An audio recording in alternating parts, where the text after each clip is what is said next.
Once upon a time in East Java, there were two twin kingdoms. The kingdom of Jenggala, ruled by King Jayanagara and his son, Prince Panji Asmarabangun, and the kingdom of Kediri, ruled by King Jayangarana and his beautiful daughter, Princess Dewi Sekartaji. To avoid war between them, the two kingdoms were reunited through a marriage bond. Finally, Prince Panji Asmarabangun was married to Princess Sekartaji. Not long after the wedding took place, the kingdom of Jenggala was attacked by enemies, and Princess Sekartaji fled to hide. She eventually stopped in a village far from the kingdom of Jenggala and stayed in the house of a widow and her two daughters, Kelenting Hijau and Kelenting Biru. Dewi Sekartaji was then adopted as her daughter and given the name Kelenting Kuning. While living there, she was always ordered around to the household, crossed by her two sisters. Meanwhile, Prince Panji Asmarabangun had success in defeating the enemy. However, he felt sad because his wife had gone. He tired searching through the land but still could not find Dewi Sekartaji's whereabouts.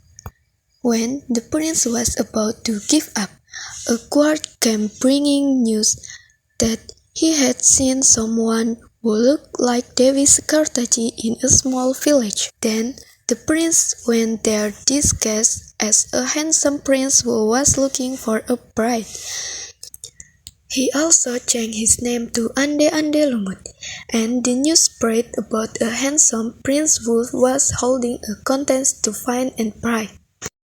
On a cool morning in the village, the air felt refreshing, but inside Mokrondo house, the atmosphere was lively. Kelenting Kuning was diligently mopping the terrace floor. Meanwhile, Kelenting Hijau and Kelenting Biru were busy applying makeup in front of a mirror. A small tension began to show when suddenly Mokrondo appeared bringing news.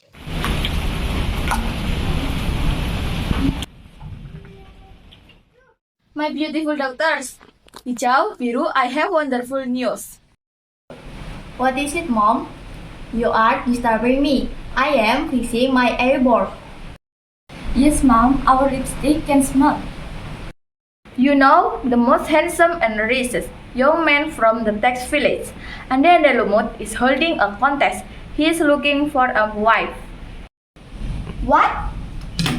Ande Ande Lumut, the one with all the land and castle.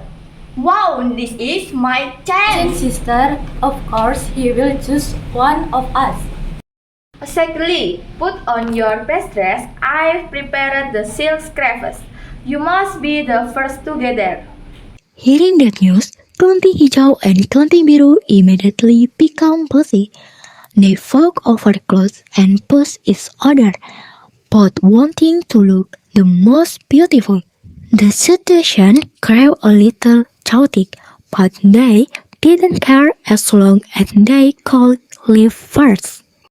Mom, may I come along? Kuning's gentle question was met with loud laughter from her mother and sister. They mocked her essentially, treating her wish as nothing more than a joke.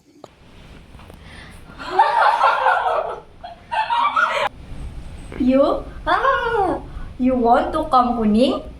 Really? Look at yourself. You smell like kitchen smoke. Yeah, Ande Ande Lumut make fan from your smell. Enough, Kuning. Stop dreaming. Stay home. Wash all the dishes and clean the chicken coop. After saying that, Mokrondo, Hijau, and Biru left confidently, their step bored and dismissive. Kuning remained on the porch, watching them walk away, her heart growing heavier.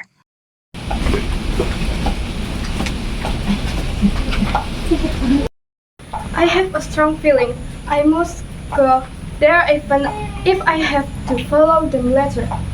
Not long after leaving home, Mokrono with Kelenting Hijau and Kelenting Biru arrived at the edge of a wide river. The current was strong, the water rose ruddy, and the three of them glanced at each other nervously. Oh no, the river's hooked. How will we cross? Just as they panicked, the river suddenly cracked, as if something massive was about to surface. Ha ha ha, beautiful girl. Want to cross, huh? Whoa, who are you? I'm Yulu Kangkang. I can help you cross, but not for free. How much do you want? We have gold. I don't want gold. I want one sweet kiss from both of you. Ew, sister, you want a kiss? Just do it. Think of it as mosquito bite. We must get across. Reluctantly, they agreed to Yuyu Kangkang's demand, though distraught and afraid. They did it for the sake of crossing quickly. Afterward, the creator left them one by one and carried them across the river.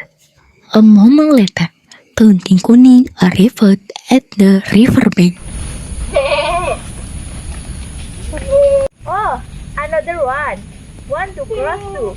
Sweet girl, some condition agreed. Kiss? No, I want that's improper. Don't come near me. Go away. When Yuyu Kangkang was about to attack, something strange happened. The water rapidly rised as dogs rolled by the earth. Yuyu Kangkang screamed in pain, writhing as if burned by light. Kuning used the moment to run across the now dry river. Ah, it's far. The water gone. At the grand pavilion of Ande Ande Lumut, the atmosphere felt tense. Kelenting Hijau, Kelenting Biru, and Bokrondo were already stacked, waiting anxiously. Meanwhile, Ande Ande Lumut looked at them with a serious gaze that made the air feel as if it had frozen. So, Sir Ande Lumut, when will you use me? Pick me, sir. I'm younger than Mera. Now, please step back. What's wrong, sir?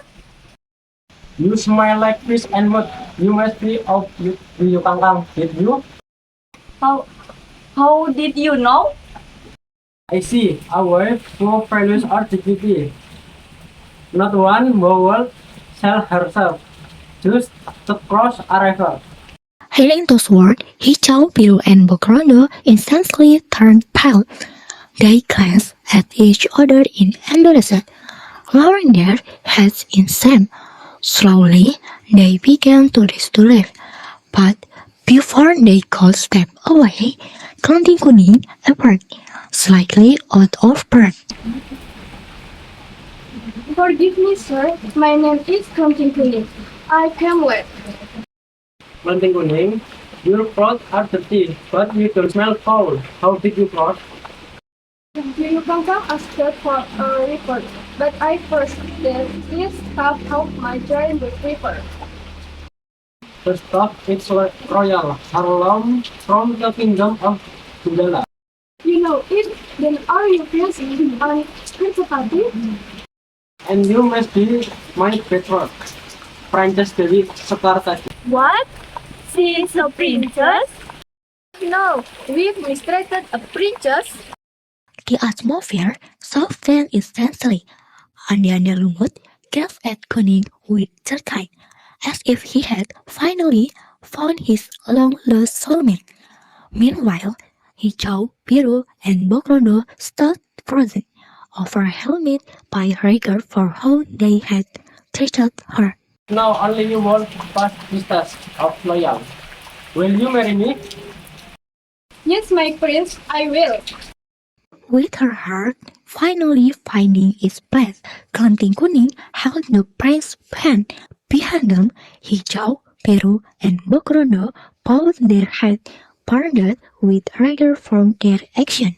The story of Ande Ande Lumut teaches that goodness, honesty, and self-resolve are far more important than appearance or momentary pleasure. Those who are easily tempted and arrogant will fail, while those who remain honest, humble, and unmoved by temptation like Lenting Kuning will ultimately gain happiness and deserve recognition.